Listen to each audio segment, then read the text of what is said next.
4. bab Şahane makan. Makansızlık Atxanni her koylarga saldı.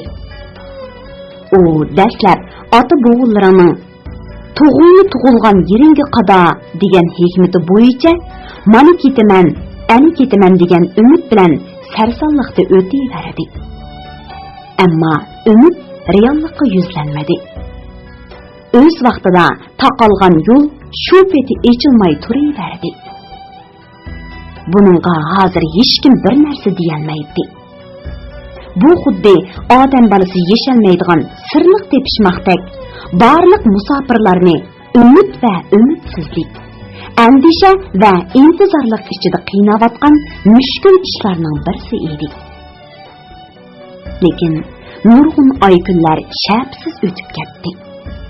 Vaqtning o'tishi bilan kishilar bu mushkullarga asta ko'nib, o'zlarining taqdir qismatlarini boshqacha o'rinlashtirishga boshladi.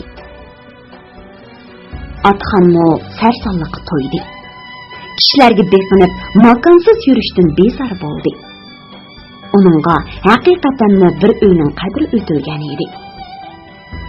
Bugun Atxan kashlik tamoqdan keyin Akbarni boshlab eshik oldiga chiqdi. Dilqut xazinasi mahallaning bir chetidagi tog' bag'rida xuddi ramdilab qo'ygandek siliq 4 chasa xarsang toshlar bor edi.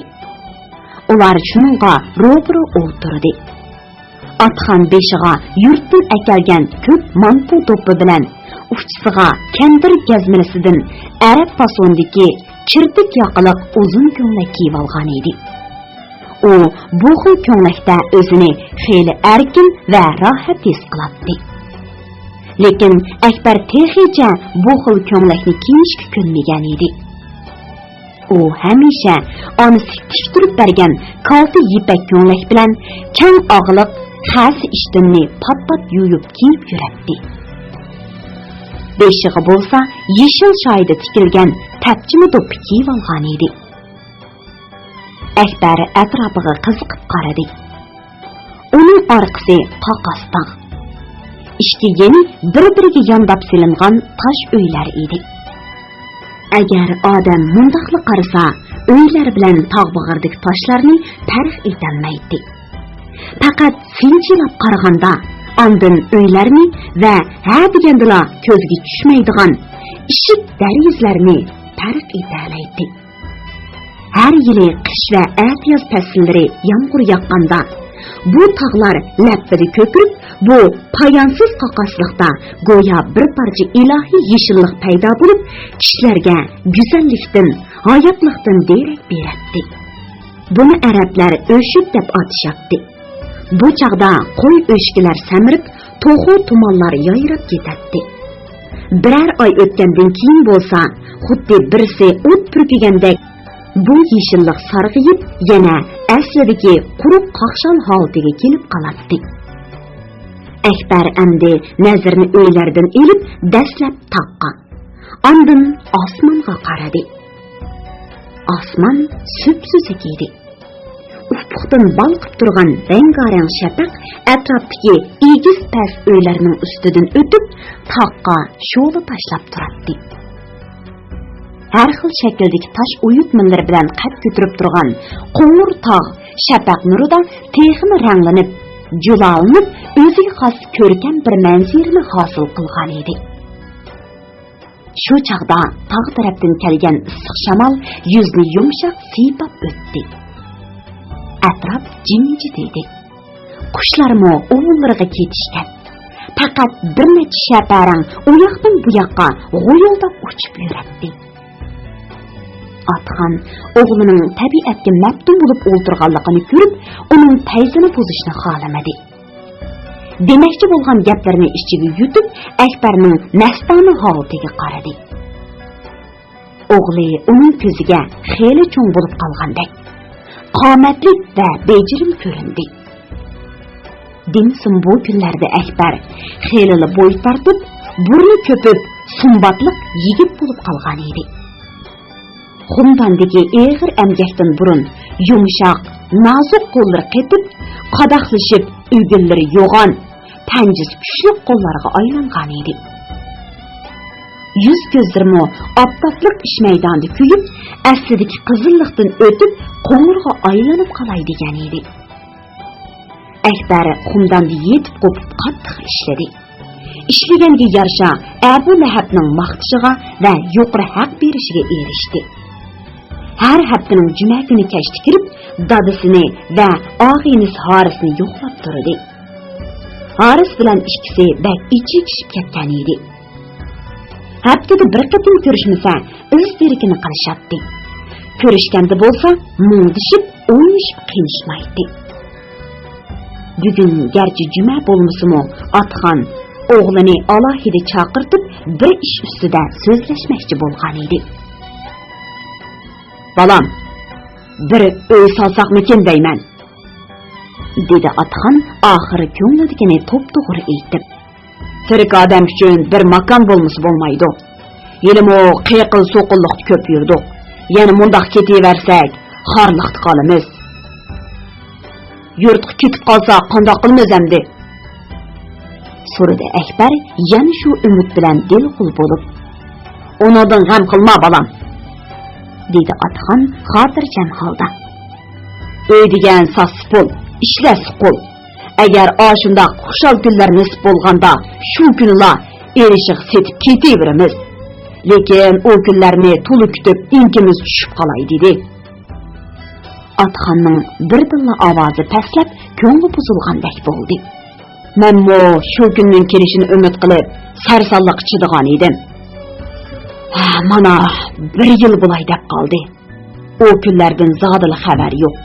Xudo o kunni bizdan bakmi yiroq qilib atgan o'xshaydi. Endi o'zimizning turmushini loyiqida o'rinlashtirmasak bo'lmaydi bola. Inshaalloh, hunar mehnatning sharofati bilan Xudo oz to'la pul berdi. Men hisoblab ko'rdim. Qo'limizdagi pul bilan bosh oyog'imiz patqidak biror makon qurib chiqolag'idakmiz." Akbar ko'zlarini yerim yumib xayolga patdi. Dadasining so'zlari uni qoyil qilgan edi. Demisimi, uy makonsiz yuriverish o'z-o'zini xorlash bo'ladi. "Yaxshi o'ylabsan, dada", dedi u Atxonning o'ychan, muloyim chiroyiga qarab. "Uy solsaq solayli, lekin uylik yerni qanday qilamiz? Kim bizga yer ko'rsatib beradi?"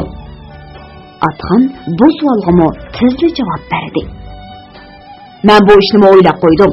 Maqsadimizni Abu Lahabga aytsak, biror amalni qilib berar deb ishonaman." "Bo'ladi dada. Sen Abu Lahab tog'am bilan so'zlashib baq", dedi Akbar xushallik bilan. "Uy o'rni hal bo'lsa, tezroq tutish qilayli. Men xumdandan ish haqimga hisoblab qishalay." Ota-bolaning bugungi suhbati shu yergacha bo'ldi. Atxon o'z ko'ngliga pukkan ishning oxir vujudga chiqadiganligini o'ylab hayajonlandi.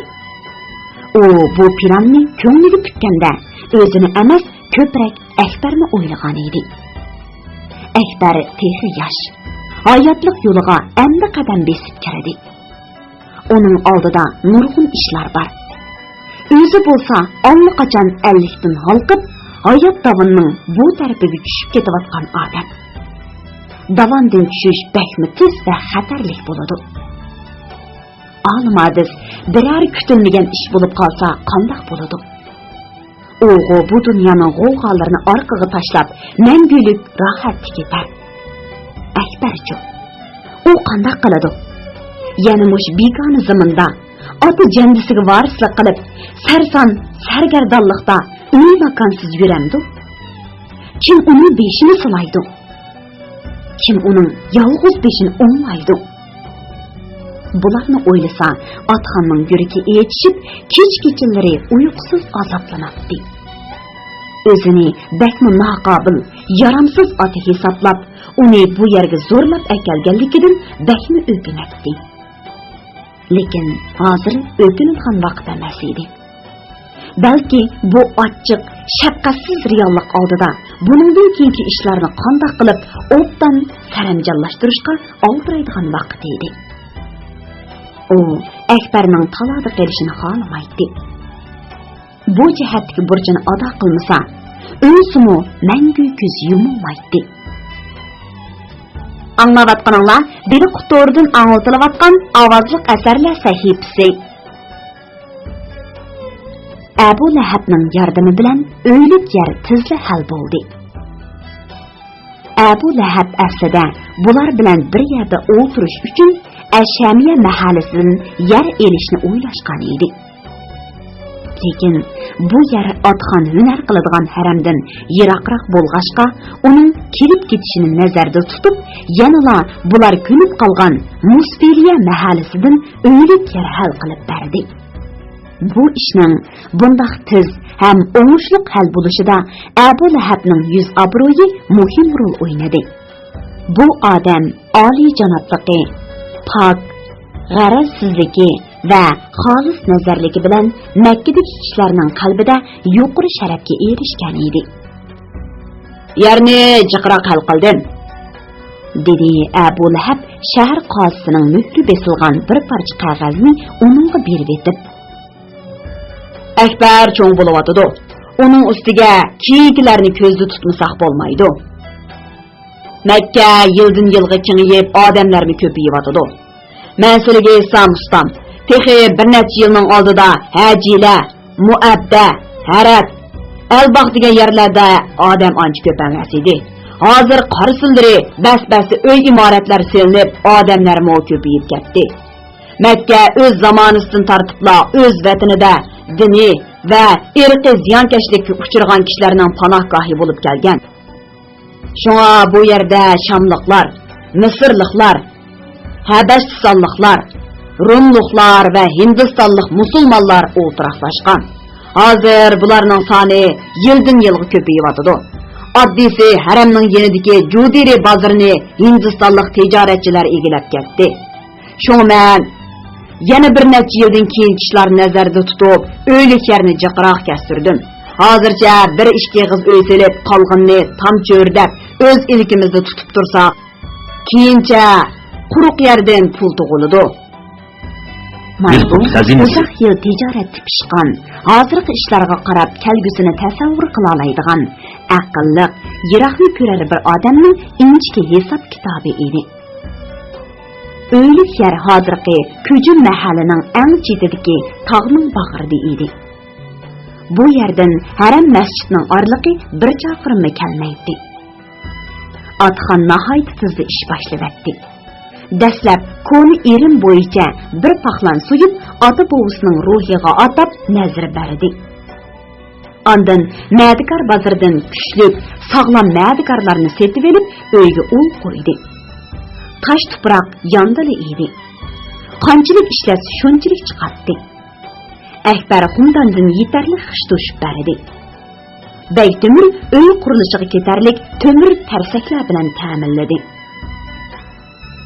Atxonning ish maydonida maqta qadilib turishi bilan bu qaqas tog' bag'rida yana bir hayotlik nishoni bo'lgan bir eg'iz uy tezli qad ko'tarib chiqdi.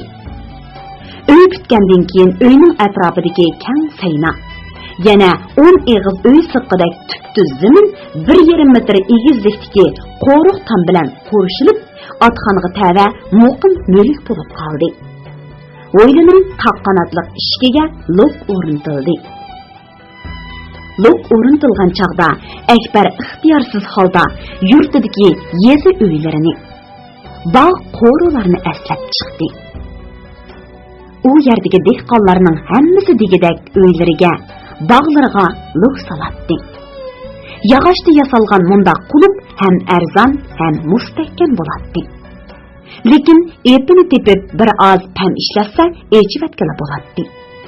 Akbar bir necha qitim og'inlari bilan sahroga chiqib, lok selingan bog'larning ishkini pam bilan ochgan va o'g'irliqchi boqqa kirib, may bog'lab pishgan shaptul, to'g'ashlarni to'yg'icha yeyishgan edi.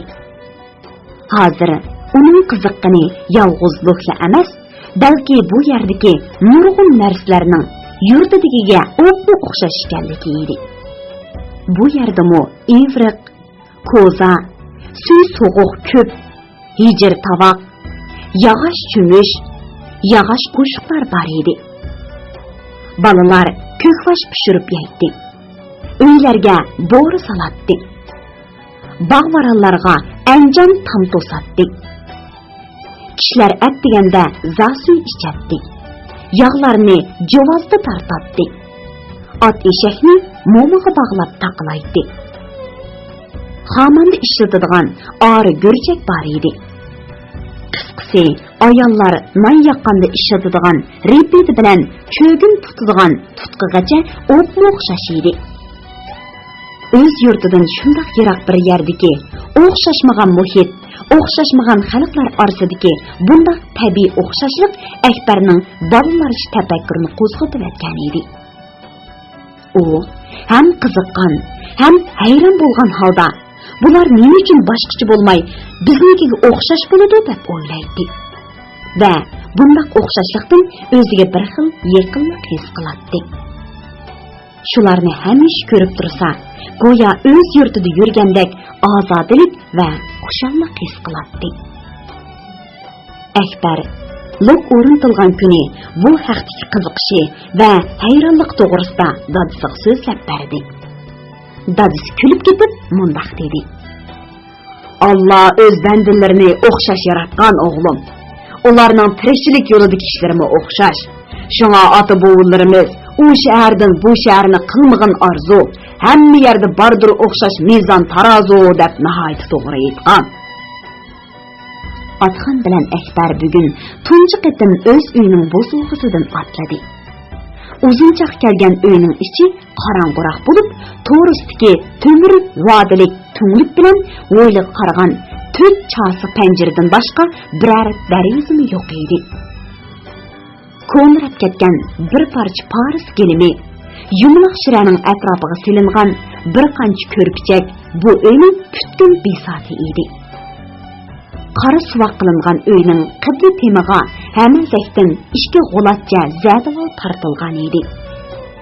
Zadivolning osti tarafida ratlik yig'ib qo'yilgan bir quru ko'ni yotgan ko'rpalar turardi. Ular salqin uyning ichida birdan eg'inib, birdan maydisini yerga yiqib rohatlanib yotdi.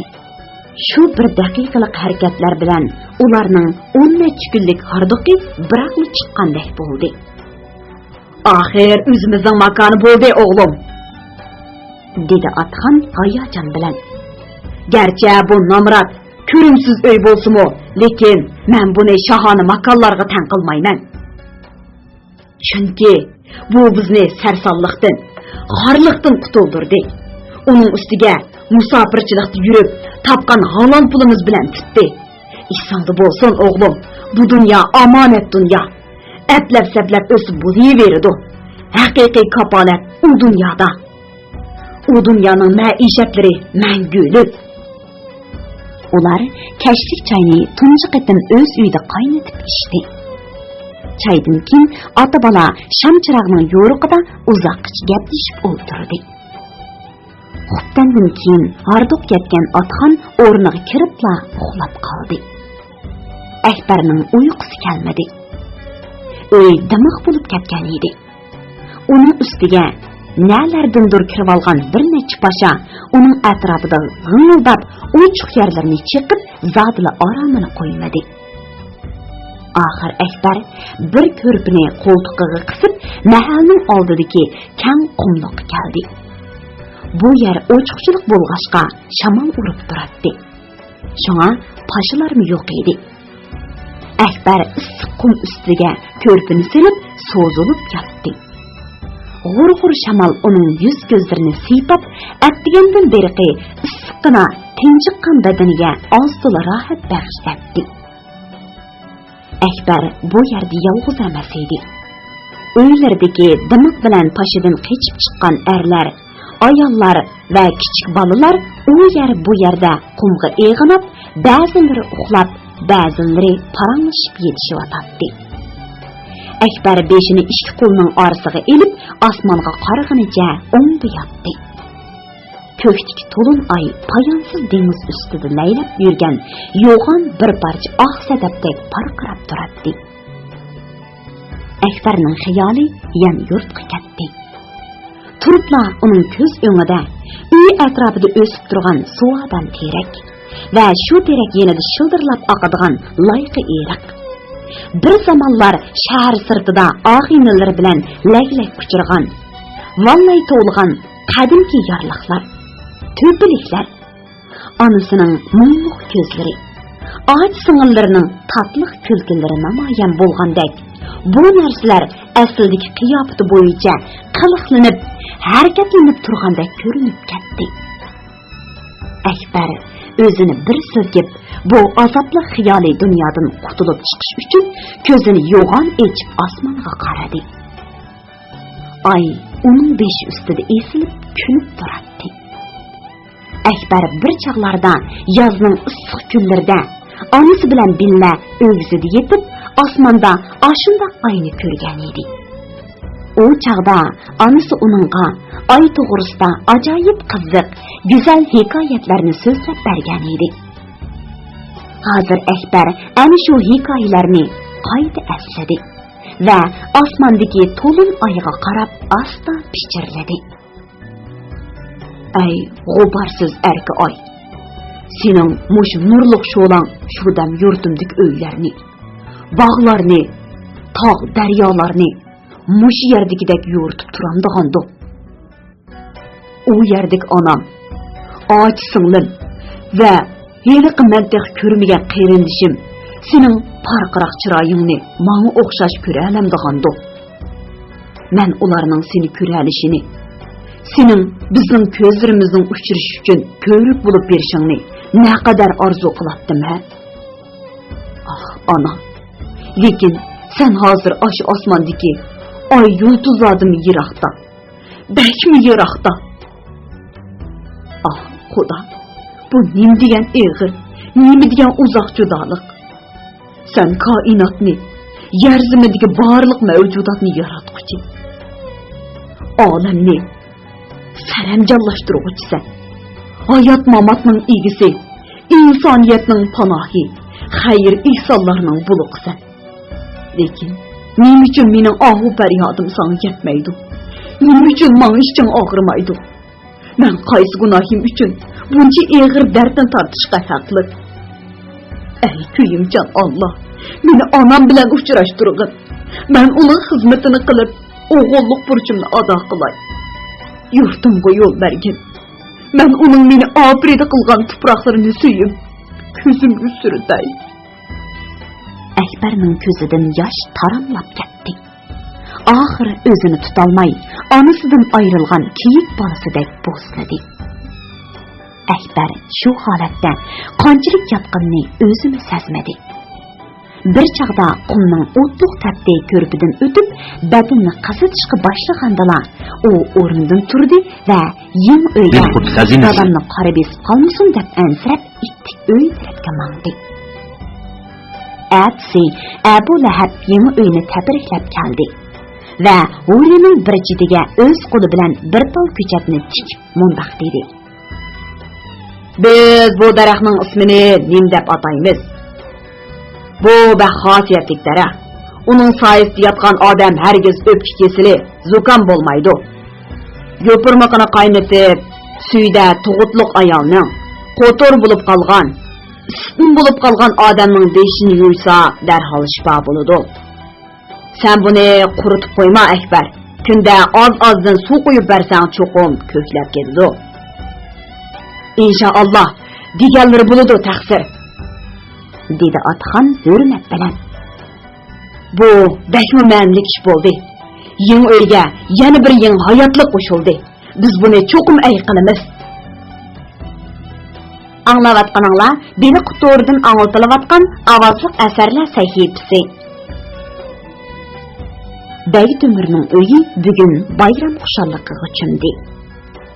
10 necha odam bu kichikina tor uyda qisilib o'tiradi.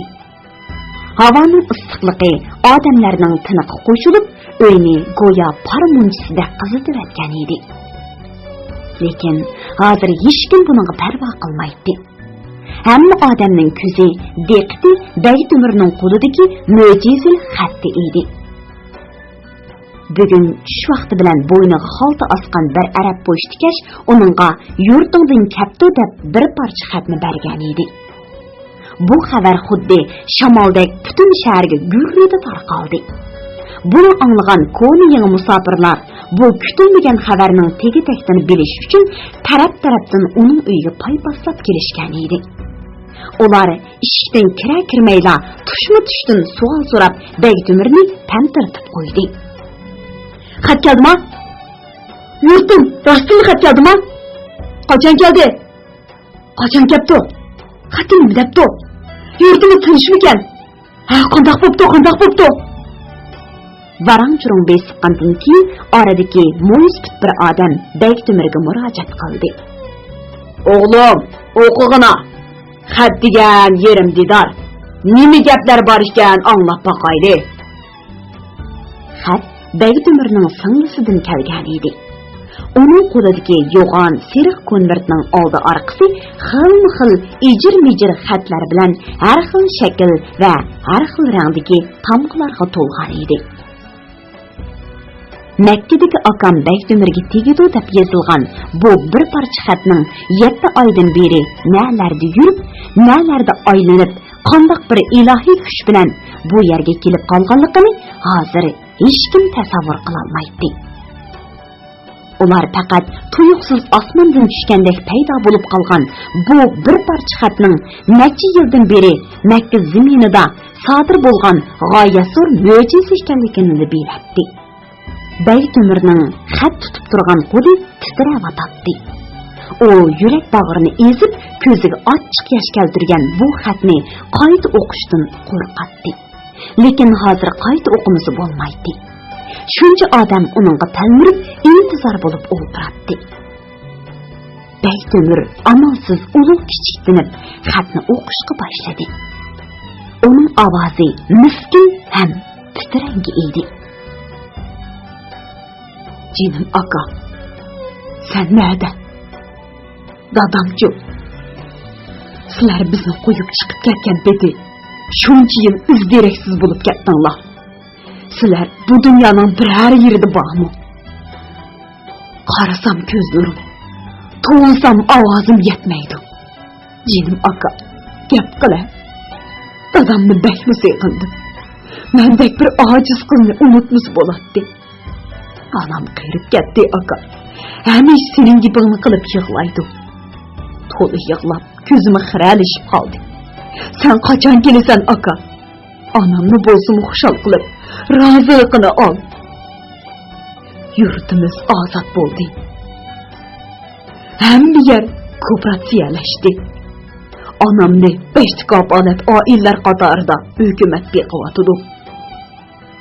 Qo'shnimiz Jamal Atchi Hindiston chegirasiga bormoqchi ekan. Shu yerga borganda avatib bersizlar deb bu xatni yezib berdim. İnşallah qo'lingga tegay. Xudoyim bizning ko'z yoshlarimizni bekor oqtirmas. Dadamni, seni bizga yetkazib bera. Anam bilan ikkimizning ko'zi hamish shifta. Begtumir to'xtab qoldi. Üzülmey eqiyotgan hasratlik yosh uning ko'z nurini to'sib olgan edi.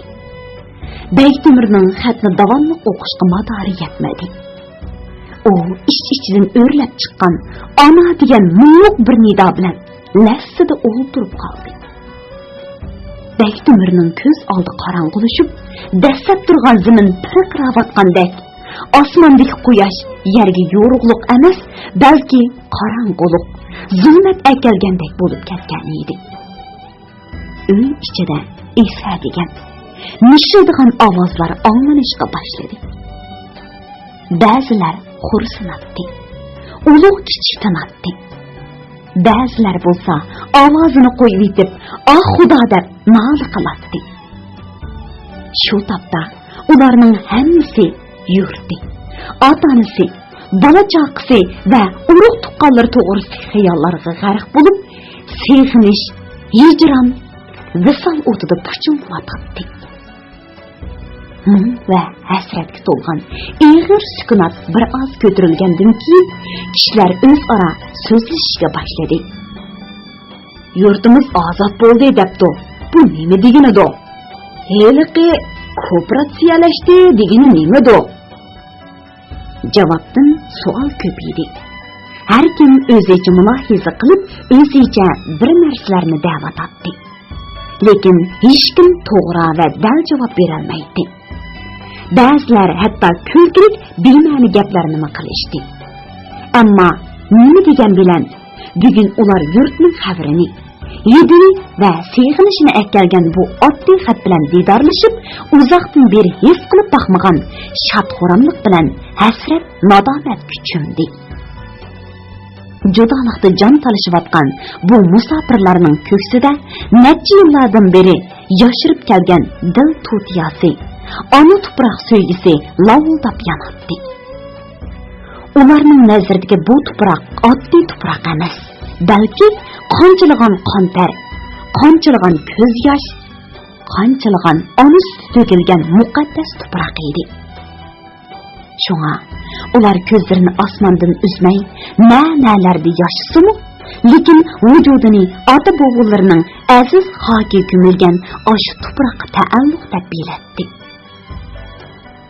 Bag'dumirning uyi kashkicha oshu odamlarning suhbati va asli xotirlar bilan olat bo'ldi. Faqat qorong'u tushib, namoz xutbamga azon chiqqandala ular bir-birlab uydan chiqdi. Bag'dumir atsi heliqi namrat po'shtikashni izlab tepib, uningga boshqadan tashakkur etdi va xeli ko'p pul in'om qildi. Chunki xat Makkaga kelgandan keyin u 4-5 kungacha zerikmay, erinmay izlab yurib, Bag'dumirni tasdi topgan edi. Bu bir parcha xatning jahon aylanib, tasoddifiy kelib qolishi Akbarga ilhom bo'ldi. U menni orqa-orqadan xat yozib salsam, bir tegmamdi degan umid bilan qora chirog'ning yo'riqida o'tirib, onasiga salom xat yozdi. Salom. Süzük sudan huy algan, qizil gülden buy algan, tulun aydın nur algan, mehriban anamga. O, xatning oxirini yurtida yodilib algan munu beyit bilan oxirlashtirdi. Anam so'rasa, akam so'rasa, meni bu yerda bordanglar. Bir ko'zi yosh, bir ko'zi qon, judolikdan ahuzar danglar. Akbar bir oy ichida ashunda xatdan 10 parcha yozib soldi. Lekin u xatlarning birisini bunda qatma-qat tag'davan, deniz o'xyallardan halqib yurtiga yetib bora olmadi. Anglayotganinglar, beli qutoridan ang'iltilayotgan ovozliq asarlar sahifasi. 5-bob. Misrdan kelgan elchi. Atxon haram masjidning yenidan chiroyli bir do'konni ijaraga oldi. O'z tabiatiga yarasha do'konning ishchi sirtini pokiz axlab, udul tamga yo'g'on aynak bekitdi. Ko'zi o'rindiq to'liqladi va do'konning mangligiga Uyg'urcha, Arabcha Atxon sotirashxonasi degan xatlar yozilgan ko'rkam bir viviskani osdi. Hozir uning do'koni xaridor cho'pqatlarli emas, balki yiroq yaqindagi tonish bilishlarni kirib, yangi xabarlarni yetkazadigan, so'q suhbat qurib, ish pushqini chiqaradigan qaynoq so'ringa aylangan edi. Bugun kashga yaqin do'kon xeli ozodi bo'lib qoldi. Atxon yerlarni siyirib supurib suv chashdi. Ishik darizlarning yo'chiqlaridan kirib olgan tosh chivillarni lengi bilan urib qo'g'lab chiqardi. Ondan do'konning bulunga qo'yilgan küptün bir nogay muzdek suv elib, endi ishchib turishiga azaldan ko'rib baxmagan salobatlik bir xaridor assalomu alaykum deb kirib keldi. Dilqut xazinasi. U butunlay arabcha kiyinib olgan edi. Qora eqol bilan bostirib olgan oppoq yepak ro'mili gadiligacha tushib turadi. Uchsidimi ushqig'ichi yepib turgan oq yepak ko'ylak bor edi. Shuncha issiq bo'lishiga qaramay, ko'ylakning tugumasini yem etib olgan edi. Bu odamning qo'lida nihoyat chiroyli, parqiroq haqiqiy tasvir turadi. Uning qo'riq basgan kang manglidan, nuri qashmagan o'tkir ko'zlaridan va parqirab turgan qaramutuq chiroyidan aql idrokliq, ko'p ish ko'rgan dilkash odamlik chiqib turadi. Atxon o'rnidan turib, hurmat bilan uningga salom yondirdi. Xaridor udul berib aynakning oldidagi yo'lanchuklik o'rindiqda o'ltirdi va beshidagi romil bilan iqolni yeniga elib qo'ydi. Atxon uning bo'yniga partuq tortib, shalonglashishga boshlagan mash yurish chechini o'ylashga boshladi. Atxon mehri issiq, notunish bu xaridorning chechini nihoyat silliq tushirdi. Saqilini tuju bilab yasadi. G'o'l va bilaklarini o'ylab yenik siladi. Barmoqlaridan qas chiqarib, nihoyat tetik va rohatlik qilib qo'ydi. Qo'llari bak yengil ekan, ustam, dedi bu odam rozimanlik bilan Atxonga qarab. Qachonlardan mundaq yaxshi hunarni o'rganib olgandilar? Atxon javob berishning oldida bu odamga lappida bir qaradi. O boyidan beri bu odamning arab yoki o'z yurtlik ekanligini bilolmay yoki so'rashga petin olmay tit bo'lib turgan edi. Mana endi bu odam o'zi uningga gap qildi. Gap qilgandimi to'liq va ravon ona tilda so'zladi. Uning talaffuzidan oz-to'la xotin purq chiqib turadi. 10 yoshgacha qorixonda o'qidim, dedi Atxon nihoyat tabiiy va erkin holda o'zi haqida so'zlab. Lekin inna ataynini yodga ololmadim. Dadam rahmatli xafa bo'lib, tiling o'qishga kelmagan bo'lsa, qo'ling hunarga kelsin deb bir sotirashqa shogirdlik tutib berdi. Ustam tazimiz zardilik, chekarman odam edi. Uning qo'lida 1 yil oranchi dedim. Mana endi shu 1 yillik chala pul hunar asqatdi desizlar. Atxonning kichik boladek ko'ngilchak va samimiligi bu notunish xaridorni ta'sirlantirdi. U yengvoshdan dariz yerindagi o'rindiqda o'ltirdi va Atxon qo'yib bergan muzdek suvni ichgach parangga tushdi. Odam bolasi uchun o'rgangan narsa behuda bo'lmaydi, ustam. Har nima bo'lsa yaxshi hunarni o'rganib qo'yibdi ekanlar. Dunyoda buningdan pokiz, xosiyatli kishi yo'q.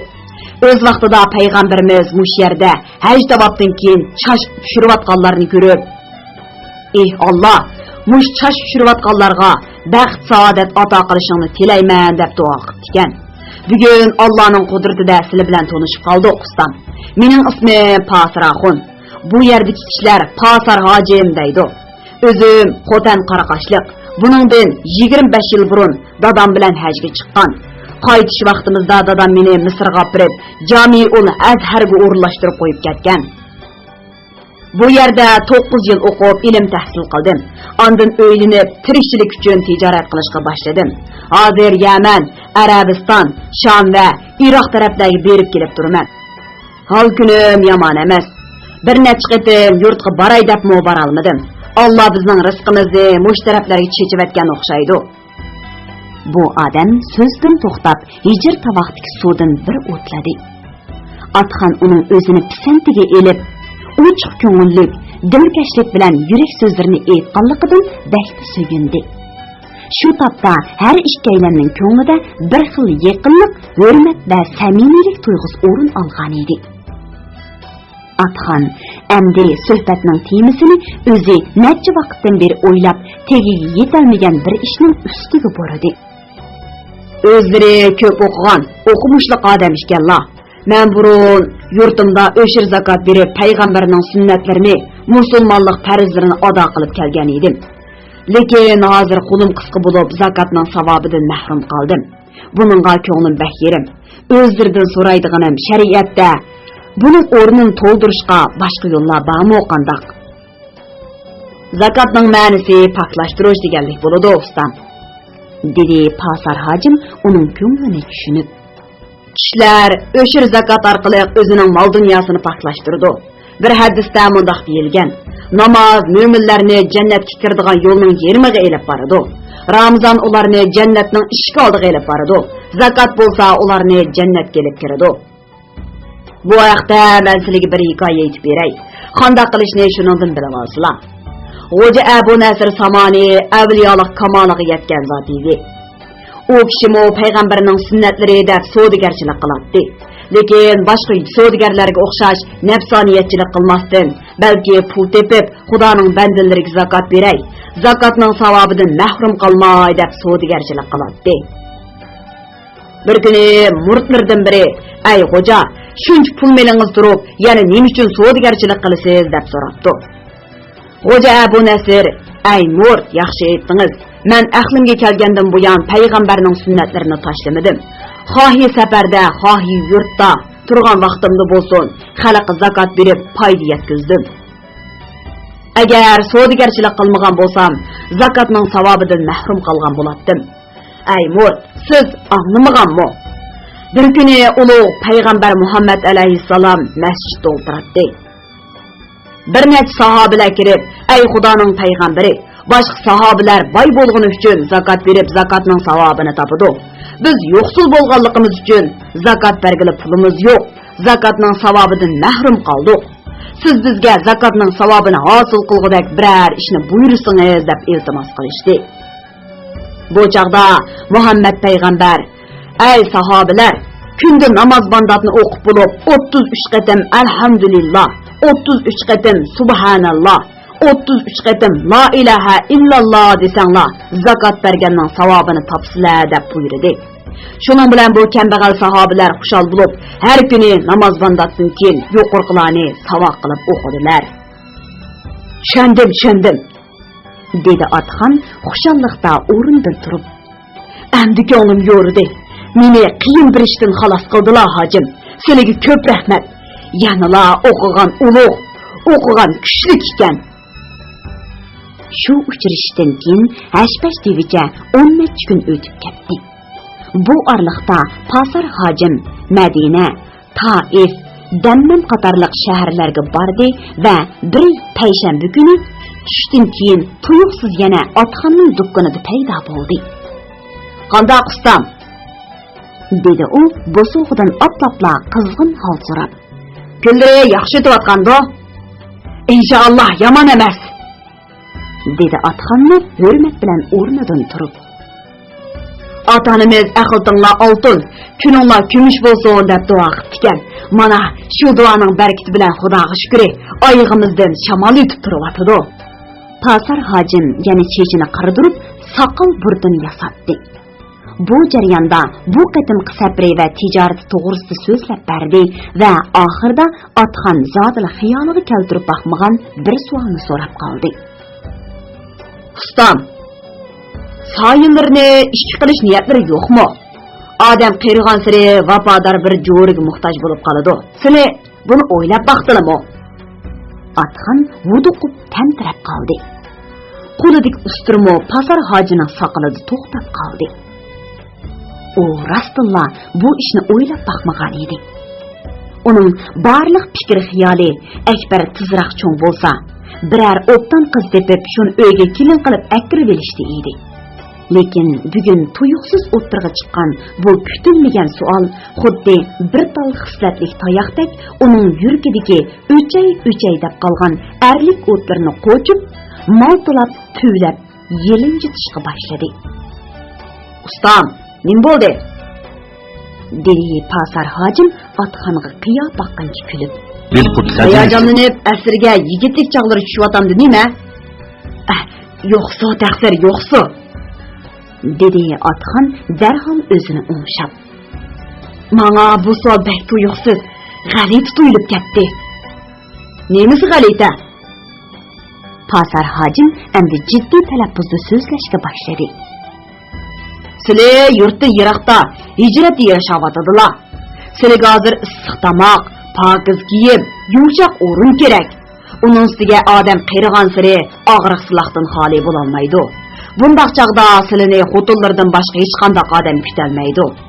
Bu ishni obdan o'ylashmasizlar bo'lmaydi. Men gapni ochiq aytay. Sizlar bilan birinchi qatim ko'rishgandilar, ko'zimga issiq ko'rindilar. Ozgina ahvollashdik. Uningdan keyin men sizlarni boshqalardan o'qishdim. Sizlar haqiqatan oq ko'ngil, halol ekanlar." Pasir hojim so'zdan to'xtadi. Bu orliqda Atxonni uning soqol burdini yasab bo'ldi. Endi u kiyimlarini tuzashtirib bir chetdagi o'rindiqqa kelib o'tirdi va usuziq ishkash so'zini davom qildi. "Meni Xudo yo'lda bir savobli ish qilgim keldi. Meni Qohirada Mustafa So'yman ismli bir turk og'aynam bor. U cho'ng gazmol savdogari. Qohiraning Davon rastisida katta magazini bor. Uning ayoli Misrlik arab, qizi Suhayba turmushda baxtsizlik uchradi. Eri 7 yilning oldida siyosiy to'polonga aralashib o'lib ketgan. Shuningdan beri bu cho'kan ota-onasining xizmatini qilib, chiroyli o'ltirdi. Manzilini yomon yerga soya qilmadim ustam. Isilda xato yo'q. Isilda vafo degan gap bor. Uning tegi isil, tarbiya ko'rgan, jahon ko'rgan odam. Suhayba mo pok, xushxo'y, chiroyli cho'kan. Xushxo'ylik inson vujudidagi eng yaxshi, eng chiroyli sifatlarning biri. Atxon nima deyishini bilolmay birdan tamshunib turdi va tapchimi oq to'psini tuzashtirgach, nima deyishni o'ylandi. Ulug'lar nasliga miskinlarning ulashmaqi malol ish bo'lar ekan taqsir, dedi u oxir kamini kamtarlik bilan. Bu gaplari behuda bo'ldi ustam, dedi Pasar hojim yoqtirmagandek qiyofatda. Ulug'larmi, miskinlarmi o'xshashli Xudoning bandisi. Biz o'zimizni nima chaqlamayli. Hammamiz Xudoning nazaridagi bir tushumlar. O'g'o shundoq, dedi Atxon va xiyolga cho'mib shuklab qoldi. Endi u birar o'rinliq sabab ko'rsatib, Pasar hojimning taklifini rad qilishga amalsiz qolgan edi. Men bir necha kundan keyin Qohiraga qaytaman, dedi Pasar hojim ketish uchun o'rnidan turib. Baya degan gaplarim do'stona bir maslahat. Musofirchilikda bir-birimizning g'amini yemasak bo'lmaydi. O'ylashib baqsizlar, nikoh degan g'oyib narsa. Biz niyat qilgan bilan ishning vujudga chiqishi yanala taqdiri Allohga bog'liq. Atxon o'rnidan turib uni eshikning sirtig'iga uzatdi va og'ziga tegmay, "O'ylashman, jazman o'ylashman taqsir. Yaxshi ko'ngilga rahmat", dedi va oxirida alohida qo'shib qo'ydi. "Bizning mo kichkina hamxonimiz bor taqsir. Vaqtlari yetsa berib to'pullarni qiqib ketsinlar." Beliqut şirketida ovozga elinib, Beliqut to'rida anglatilayotgan Uyg'ur yozuvchisi Ahad Turdining Xinjiang yoshlar o'smirlar nashriyoti tarafidan nashr qilingan Sarson ruh nomli romanini bugun mush yergacha anglatdik. Davomini atigi anglatishimizda davomli anglatamiz.